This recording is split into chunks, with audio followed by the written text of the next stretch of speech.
Brooklyn Horror Fest 2 of 7.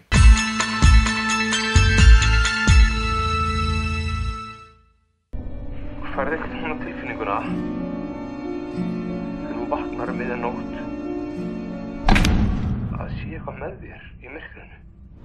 Rift is the newest film by Erlingur Thoroddsen, the director of Child Eater. It stars Bjorn Stephenson and Sigurdur Oskarsson. I hope I'm pronouncing those right. It's a gay Icelandic thriller. It tells the story of a guy who receives a weird call from his ex-boyfriend and goes out to the middle of Nowheresville to his ex-boyfriend's family's house to see if he's all right. And things are kind of weird and unnerving, and that's the movie. This is an interesting film. I did like Child Eater. I thought it was a really strong first film. Rift both improves and also detracts from what was established with Child Eater in terms of Thorodsen's direction. I liked this movie though. I did. I actually thought it was quite good, although given that it was at Brooklyn Horror Fest, I expected it to be heavier on the horror, and this movie doesn't really work so much as a horror film as it does a really well-written drama. I'm just going to dive into it and tell you all what I like about it. Let's talk about Thorodsen's direction first. This film is very nicely directed. There are a lot of really...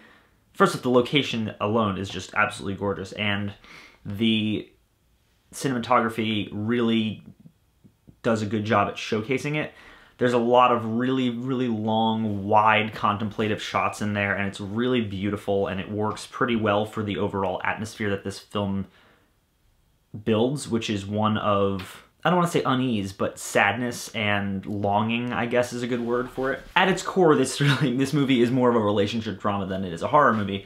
And I felt that the relationship in this film between the two lead guys is one of the best parts of this film, because it's so well written and it feels so natural, and the chemistry between these two is so electric, and every single time they're on screen you really believe that they are in love and longing for each other, and it's really beautiful, and it's really well written, and it's really wonderfully acted by both of them. There's one specific scene where Stephenson's character Gunther is telling a really, really awful story while the two of them are laying next to each other in bed, and the acting there and the tension there is just, it's so beautiful and heartbreaking, and it's a really, really excellent scene. That's really what this movie did the best for me, was just the overall relationship dynamics and the drama, and the weird sexual tension between the two of them was so well handled, and I really thought it was just excellent. I'm going to talk about the horror elements in this movie, because this is where I'm going to kind of swing into the more negative aspects. This is a film that you can tell wants to be a horror movie, but I think would have been better off just telling the relationship story. There are a couple of scenes that are genuinely creepy. There are some scenes that genuinely gave me chills up my spine, but the overall horror in the film is very light. It does, of course, talk about some very horrific things and really delves into some horrific aspects of, you know, just life and things that people do. But the actual horror elements in the film, like I said, are very light, and the ones that are there, for the most part, fall flat, save for like the one or two scenes that, like I said, did give me chills.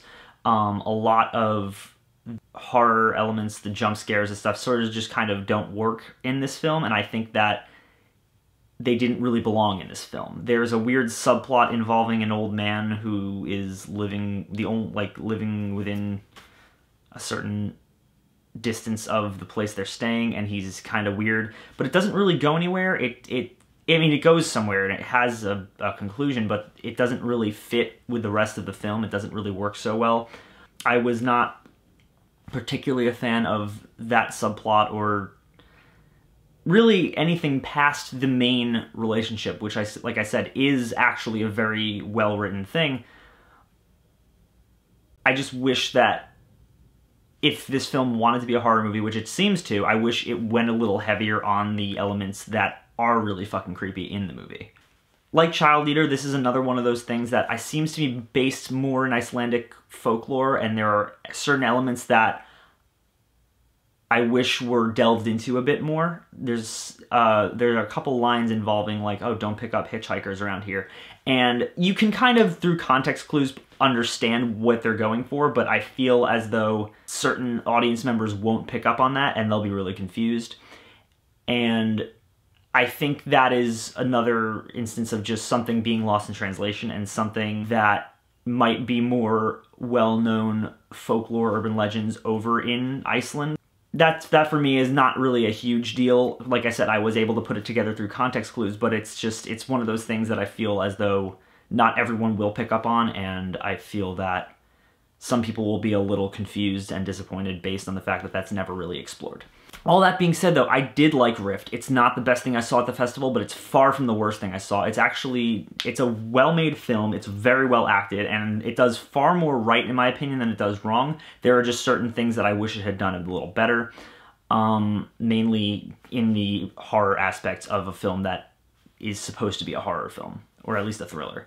Overall, this movie is much more expertly made than Child Eater. Like I said, the writing still could have used a little tightening up, but overall, I think it was really well done. It's a great second film from Thoroddsen, and I can't wait to see what he does next. And I'm going to say that Rift is good for fans of gay Icelandic thrillers. It's definitely worth checking out, in my opinion. I don't know if I would buy it, but I definitely enjoyed it, and I definitely would recommend people seeing it if you can handle, you know, a little more dark, sad subject matter. This is definitely a good film. There are certain elements of it that definitely hit you. It feels very real. It feels very honest, and I liked that a lot. And yeah, give it a watch. That's 2 down, 5 to go, guys. Thank you so much for watching, as always, and you can click down there and you can like, comment, subscribe, and yeah, we'll be back very soon.